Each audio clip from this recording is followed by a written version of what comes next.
Bismillahirrahmanirrahim. Assalamualaikum warahmatullahi wabarakatuh. Anakku sekalian, mahasiswa pada mata kuliah advokasi dan penyuluhan hukum, baik dari Prodi Ahwalus Syakhsiyah maupun Prodi Hukum Ekonomi Syariah, Fakultas Syariah IAIN Manado yang saya cintai dan saya banggakan. Alhamdulillah pada kesempatan ini kita bersama-sama memanjatkan puji dan syukur kehadirat Allah Subhanahu wa taala. Oleh karena pada kesempatan ini kita bisa untuk kuliah. Pada kali ini Ibu sengaja membuat materi dan akan di-share dalam bentuk YouTube.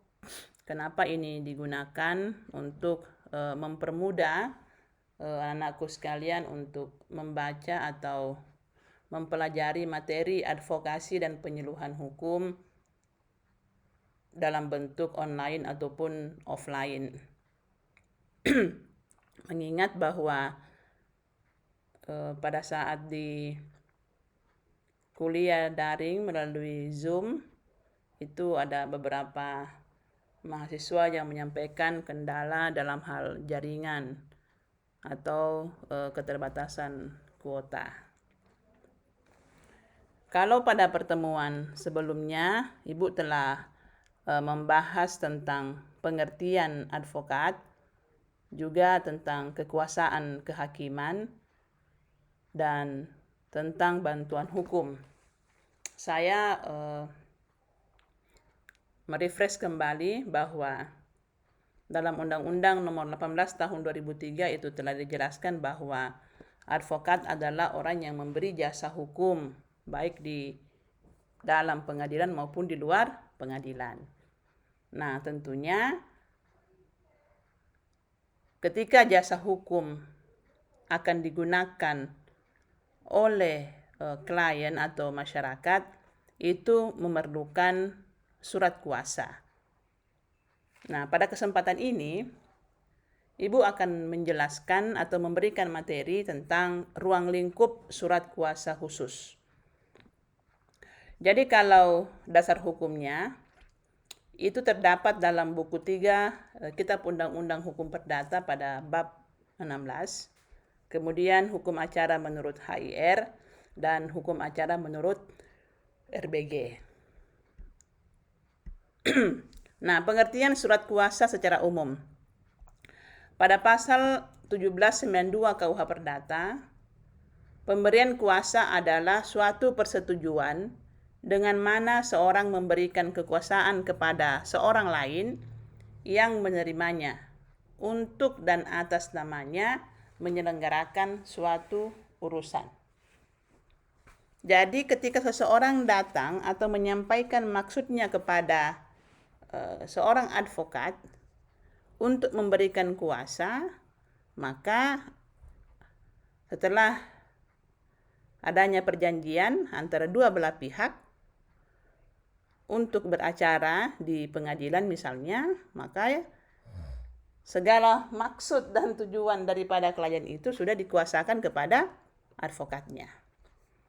Nah, dari definisi di atas maka ada dua pihak. Ya, ada yang disebut dengan pemberi kuasa atau last giver, instruction atau mandat. Ada yang disebut pula dengan penerima kuasa. Melakukan sesuatu untuk dan atas nama pemberi kuasa. Jadi diperhatikan, jadi ada dua.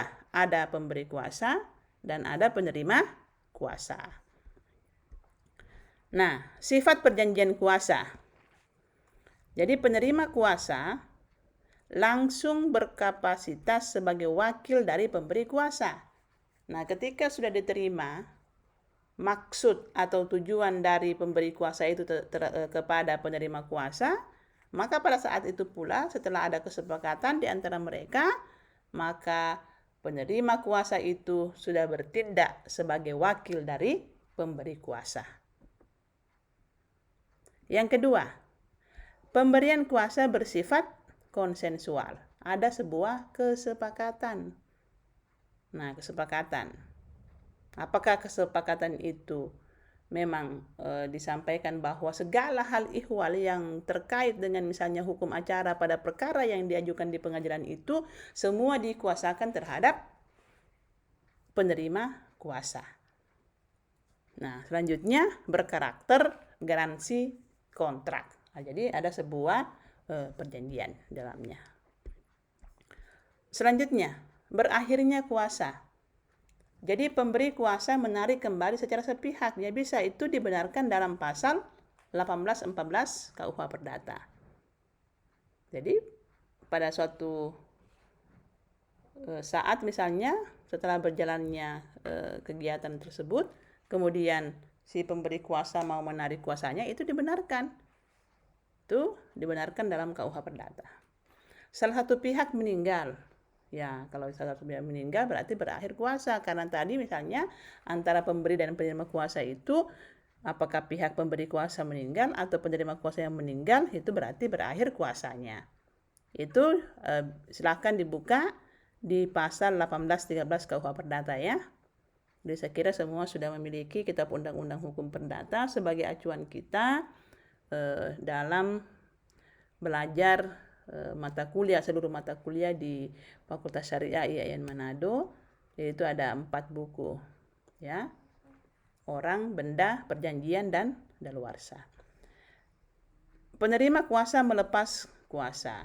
Jadi tadi kalau pemberi kuasa itu menarik secara sepihak, bisa juga penerima kuasa itu melepas kuasa yang diberikan oleh pemberi kuasa. Itu diatur dalam pasal 1817 KUH Perdata.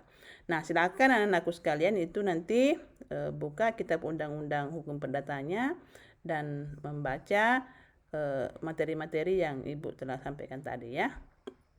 Nah, selanjutnya jenis kuasa.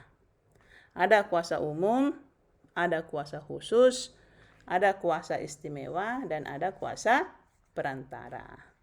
Itu ada 4. Nah, yang pertama, kuasa umum. Jadi pada pasal 1795 Kitab Undang-Undang Hukum Perdata itu menyatakan bahwa kuasa umum bertujuan memberi kuasa kepada seseorang untuk mengurus kepentingan pemberi kuasa. Yang pertama, melakukan tindakan pengurusan harta kekayaan pemberi kuasa.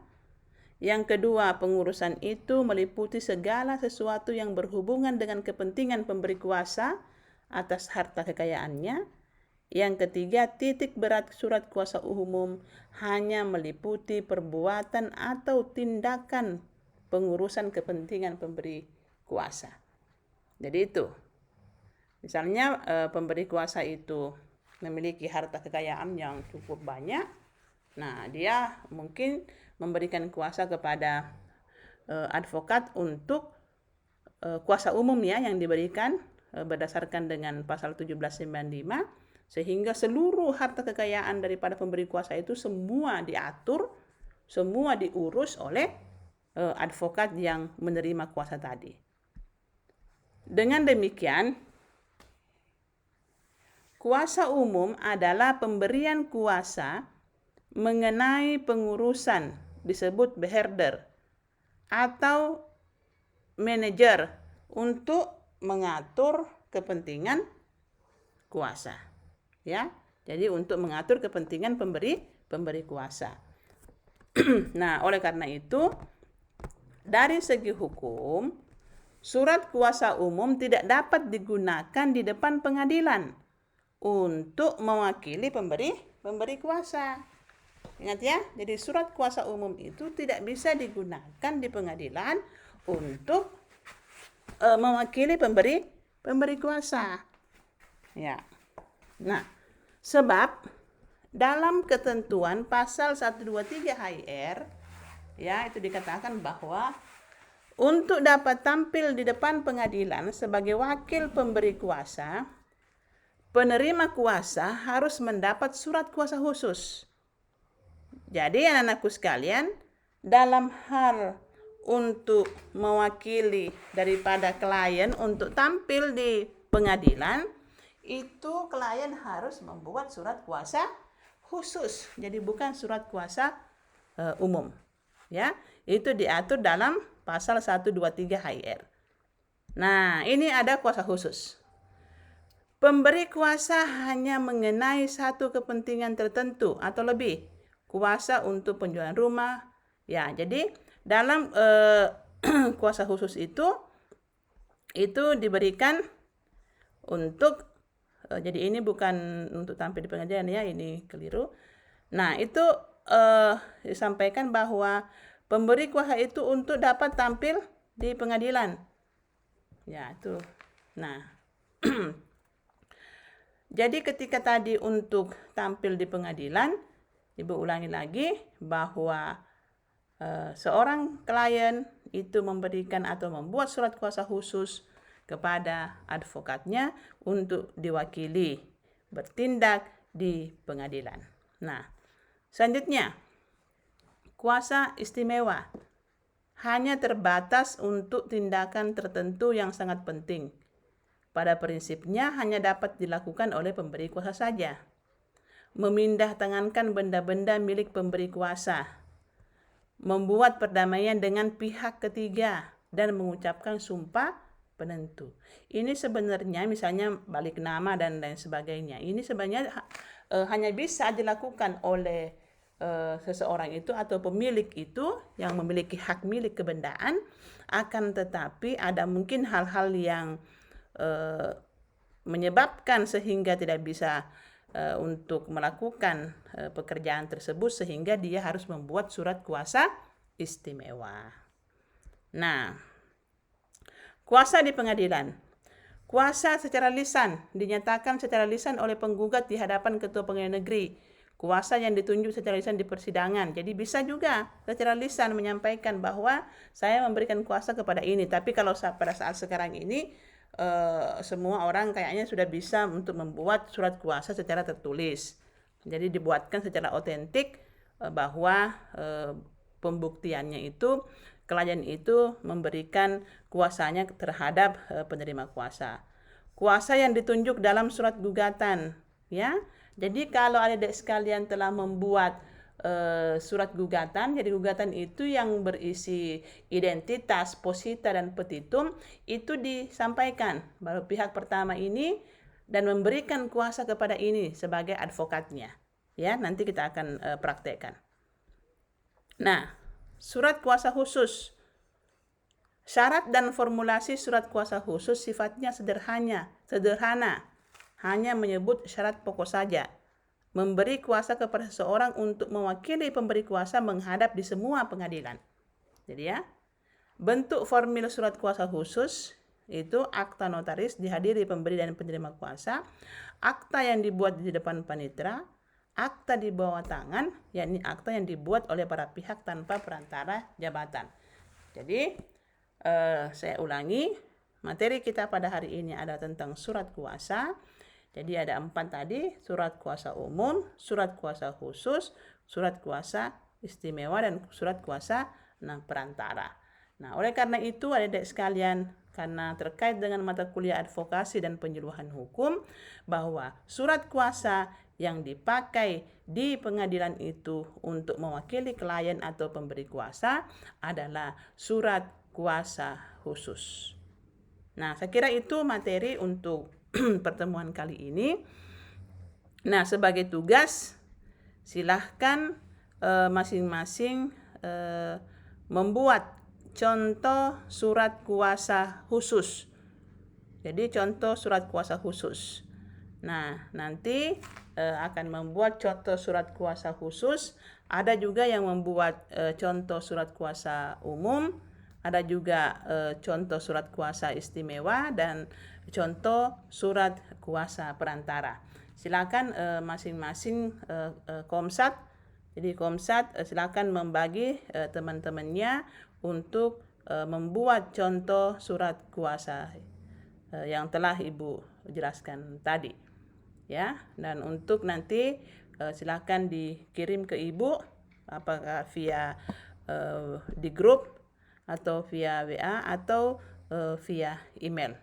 Ya, lebih bagusnya via email dikirim ke Ibu ya. Oke, saya kira anak-anakku sekalian inilah materi yang Ibu sampaikan tentang surat kuasa. Pada materi berikutnya Ibu akan menyampaikan tentang etika profesi advokat. Tolong dipelajari, tolong dibaca dengan baik. Materi yang Ibu share ini dibaca, difahami, dan nantinya akan kita diskusikan pada saat pertemuan daring pada waktu kedepannya. Nah, semoga bermanfaat untuk kita semua. Jangan lupa like, share, komen, dan subscribe. Tetap jaga kesehatan, jaga protokol kesehatan sehingga semua kita akan dilindungi dari wabah COVID-19 ini. Mohon maaf atas segala kekurangan. Wassalamualaikum warahmatullahi wabarakatuh.